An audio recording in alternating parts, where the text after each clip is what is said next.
ನನ್ನವ್ವ. ಅವಳಿಗೆ ಮಕ್ಕಳೇ ಪ್ರಪಂಚ, ಮಕ್ಕಳೇ ಸರ್ವಸ್ವ. ಆ ಪ್ರಪಂಚದಲ್ಲೇ ಅವಳ ದಿನವಿಡೀ ಕಳೆದೋಗ್ತಿದ್ಲು. ಅವಳಿಗೆ ಎಷ್ಟೇ ನೋವಿದ್ರು ಅದನ್ನ ಮಕ್ಕಳ ಮುಂದೆ ತೋರಿಸ್ಕೊಂಡಿದ್ದಿಲ್ಲ. ಆ ಅವನ ಬಗ್ಗೆ ಇವತ್ತೊಂದೆರಡು ಹೇಳ್ಬೇಕನ್ನಿಸ್ತದೆ.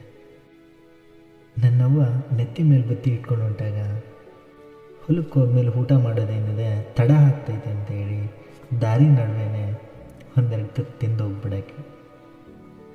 ಎಲ್ಲಿ ಮತ್ತೆ ಹೊಲದ ಯಜಮಾನ್ರು ಯಾಕಮ್ಮ ಬಂದಿರೋದೇ ತಡವಾಗಿ ಇವಾಗ ಊಟ ಮಾಡ್ತಿದ್ಯಾ ಅಂತ ಕೇಳ್ತಾರೇನೋ ಅಂತ ಭಯಕ್ಕೆ ಅನ್ಸ್ಕೋಬಾರ್ದಲ್ಲ. ಒಂದು 4 ಜನದ ಎದುರುಗಡೆ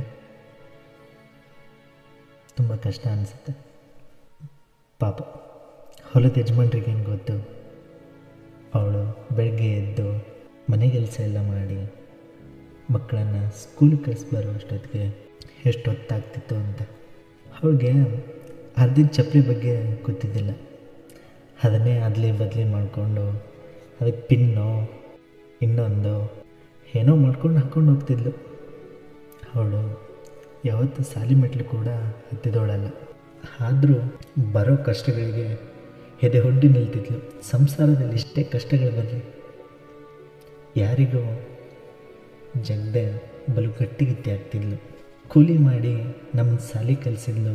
1000 ಕನಸನ್ನು ಅವಳು ಹೋಗ್ತಿದ್ಲು.